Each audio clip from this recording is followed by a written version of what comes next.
गुस्से और आंधी से होने वाला नुकसान इनके थम जाने के बाद दिखाई पड़ता है। गुस्सा हमारे मन और शरीर दोनों के लिए ही बहुत ज़्यादा ही खतरनाक होता है। अक्सर गुस्से का कारण अधिकांश समय हमारी अपनी गलती होती है, लेकिन गुस्सा करने से गलती तो सुधरने वाली है नहीं, बल्कि गुस्सा से सिचुएशन और भी ज़्यादा ख़राब हो सकती है। अब अगर इंसान गलती हो जाए और उस पर अननेसेसरी गुस्सा दिखाए तो गुस्सा करने का कोई फ़ायदा नहीं है, बल्कि गलती को सुधारना ही बेस्ट ऑप्शन होता है। इसके लिए हमें पहले अपनी गलती को मानना होगा। कई बार इंसान गलती करने के बाद भी उसे स्वीकारता नहीं है कि उसने गलती की है, और जब तक वह अपनी गलती को मानेगा कि उसने गलती की है, तब तक उसके गलती की वजह से जो नुकसान हुआ है उसको सुधारा नहीं जा सकता है।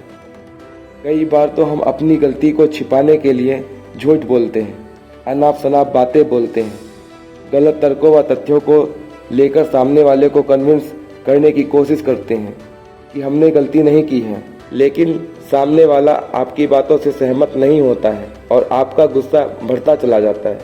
और जो ये गुस्सा बढ़ता चला जाता है उसमें आप अपने आप को ही नुकसान पहुंचाते हैं।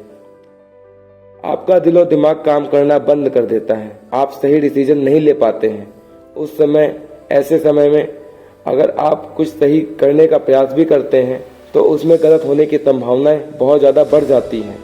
ऐसी सिचुएशन में आपको शांत रहना चाहिए, हो सके तो मौन धारण कर लेना चाहिए, उस जगह से हट जाना चाहिए। जो गुस्सा आपका लहर का रूप ले चुका होता है उसे समंदर के किनारे से टकरा देना चाहिए, क्योंकि जिस प्रकार लहरें वापस लौटकर दुगनी गति से आती हैं, अगर वो शांति से तट पर नहीं रुकी तो उसी तरह गुस्सा भी लौटकर विकराल रूप में आता है। जिस प्रकार आप अपने आप को, शरीर को फिट रखने के लिए हेल्दी फूड, जंक फूड और बाहर का खाना नहीं खाते हैं, ठीक उसी प्रकार मन को खुश रखने के लिए अपेक्षा, अहंकार, आग्रह, आसक्ति और उससे पैदा हुए गुस्से को खुद को दूर रखना चाहिए। गुस्से में दिमाग सही डिसीजन नहीं ले पाता है और उसके परिणाम भी तुरंत दिखाई देने लगते हैं। इससे मानसिक शांति गायब हो जाती है, शब्दों में मिठास गायब हो जाती है, संबंधों की आत्मीयता चली जाती है, हृदय की कोमलता छिन्न भिन्न हो जाती है। ये तब होने वाले अनुभवों के बावजूद अगर हम अपने गुस्से पर कंट्रोल नहीं कर पाते हैं तो इसका मतलब हमारी अपनी बॉडी पर कोई कंट्रोल नहीं है। जबकि हम चाहें तो अपने गुस्से को भी पल भर में छूमंतर कर दें। उदाहरण के लिए, अगर आपके घर में कोई गेस्ट आए और उनके हाथ से कोई कीमती सामान गिरकर टूट जाए तो आप इतना गुस्सा नहीं करेंगे और बोलेंगे कोई बात नहीं, चलता रहता है। लेकिन अगर वही कीमती सामान आपके बच्चे से या घर के नौकर से टूट जाए तो आप उस पर बहुत गुस्सा करेंगे, आप उसको अनाप शनाप बोलेंगे। वो गुस्से का कंट्रोल हमारे हाथ में ही होता है। हम ये देखते हैं हम किसके ऊपर गुस्सा कर सकते हैं और किसके ऊपर नहीं। यही चीज़ अगर हम ऑफिस में होते हैं तो हमारे बॉस के ऊपर अगर कोई हमारी गलती हो जाती है तो हम उसको कुछ नहीं बोलते हैं, लेकिन वही अगर हमारे से छोटे पद पे अगर कोई बंदा है तो हम उसको जी भर की गाली देते हैं, जी भर के सुनाते हैं।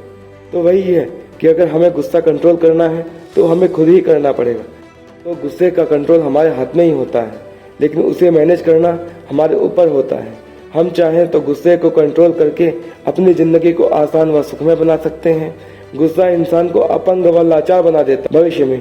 इसीलिए आप अपने मन को शांत रखिए। कभी भी अगर गुस्से की सिचुएशन आए तो वहाँ से हट जाइए या फिर मौन व्रत धारण कर लीजिए।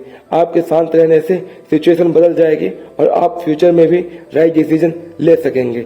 वीडियो कैसी लगी कमेंट करके जरूर बताइएगा, और हो सके तो चैनल को सब्सक्राइब करना और वीडियो को लाइक करना मत भूलिएगा। मिलते हैं नए वीडियो में, तब तक के लिए जय हिंद, जय भारत।